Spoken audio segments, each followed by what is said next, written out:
अंगैश्च संहिता सर्वे कलशाम्बु समापते अत्र गायत्री सावित्री अव शांति पुष्टिकरी तथा आयाम तु देव रक्षार्थ दुरिताक्षय कारका गंगे च यमुने चैव गोदावरी सरस्वती नर्मदे सिंधु कावेरी जलेस्मिन् सन्निधि कुरु कुरु। पंडित जी कहाँ खो गए आप? हाँ, क्या साक्षात ब्रह्मा जी से मंत्र वार्ता हो रही है क्या आपकी? हाँ, हम ब्रह्म वार्ता क्यों करें? हाँ? क्या आप जानते नहीं, ब्राह्मण के शरीर में खुद ब्रह्मा वास करते हैं। अच्छा, किंतु आप इस समय जिन मंत्रों का पठन कर रहे हैं वो पुराणोक्त मंत्र है, वेदोक्त नहीं।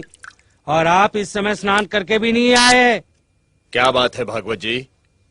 महाराज, नारायण स्वामी इस समय जो मंत्र पढ़ रहे हैं वो पुराणोक्त मंत्र है, किंतु राजा के स्नान के समय कभी भी वेदोक्त मंत्र पढ़ने का प्रावधान है और इसके लिए भटजी को स्नान करके आना अनिवार्य है।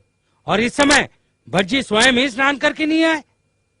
भटजी, बिना नहाए आप मंत्रोच्चार करके धर्म का सर्वनाश करना चाहते हैं?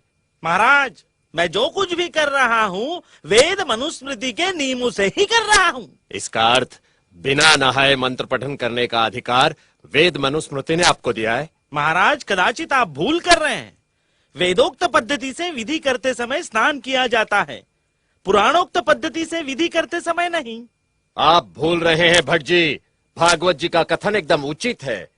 शास्त्रानुसार राजा के स्नान विधि के समय मंत्र पुराणोक्त पद्धति से नहीं अपितु वेदोक्त पद्धति से पठन करना चाहिए तथा वेदोक्त पद्धति से पहले पुरोहित का स्नान करना अनिवार्य है। मैं कुछ भी नहीं भूला हूँ महाराज। जिस तरह आप राजा के कर्तव्य से भलीभांति परिचित हैं, ठीक उसी तरह मैं भी पुरोहित के कर्तव्य से अनभिज्ञ नहीं हूँ। तात्पर्य ये कि मैं ये सारा विधि पुराणोक्त पद्धति से बिना स्नान किए ही कर रहा हूँ। अर्थात आप हमें क्षत्रिय कुलवंशी ना समझकर। आप उचित ही समझ रहे हैं राजर्षि। जब तक सर्वशक्तिमान पुरोहित वर्ग आपको क्षत्रिय होने की मान्यता नहीं देता तब तक। नारायण भट्ट,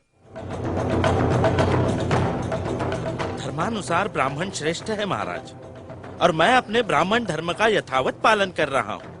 जब तक आपको क्षत्रिय होने की मान्यता नहीं मिल जाती तब तक आप मेरे लिए शूद्र समान ही हैं। मैं क्या हूँ और क्या नहीं ये तुम मुझे बताओगे? मैं ठुकराता हूँ तुम्हारे नीति नियमों को, तुम्हारे चातुर्वर्ण के षड्यंत्र को। तुम वही पुरानी घिनौनी श्रृंखला की कड़ी हो जिन्होंने हमारे श्रद्धेय पूर्वज श्री छत्रपति शिवाजी महाराज के राज्याभिषेक के समय उन्हें शूद्र कहकर अपनी मूर्खता का परिचय दिया। लेकिन मैं तुम्हारे इन पाखंडों को चलने नहीं दूंगा। निकल जाओ यहां से।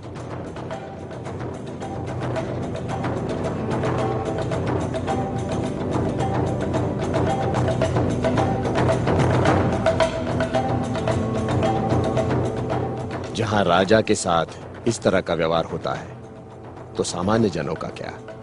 मुझे ही कुछ करना होगा।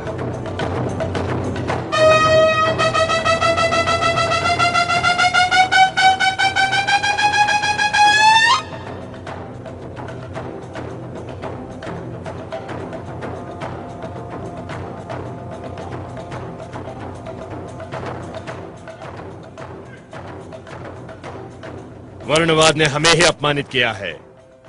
हमारे साथ ब्राह्मण वर्ग का व्यवहार दुर्भावनापूर्ण है। जब हमारे साथ ही दुर्व्यवहार हो रहा है तो प्रजा को न जाने क्या क्या कष्ट झेलने पड़ते होंगे। कुलकर्णी किसानों से जबरन पैसा वसूल करते हैं। वो किसानों का शोषण समाप्त करने के लिए हम कुलकर्णी प्रथा के बजाय पटवारियों की नियुक्ति करते हैं। हम ऐलान करते हैं कि राजकोष से कोई भी इनाम या उपहार ब्राह्मण वर्ग को नहीं दिया जाएगा।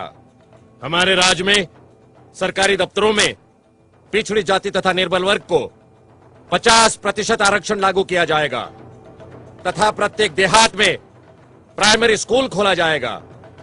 निम्न वर्ग के लोगों के लिए शिक्षा का व्यापक प्रसार किया जाएगा। मुस्लिम प्रजाजन शिक्षित बने इसलिए हम स्वतंत्र रूप से मुस्लिम शिक्षा समिति गठित कर रहे हैं। कोल्हापुर रियासत का प्रशासन बहुजन कल्याण के लिए वचनबद्ध है।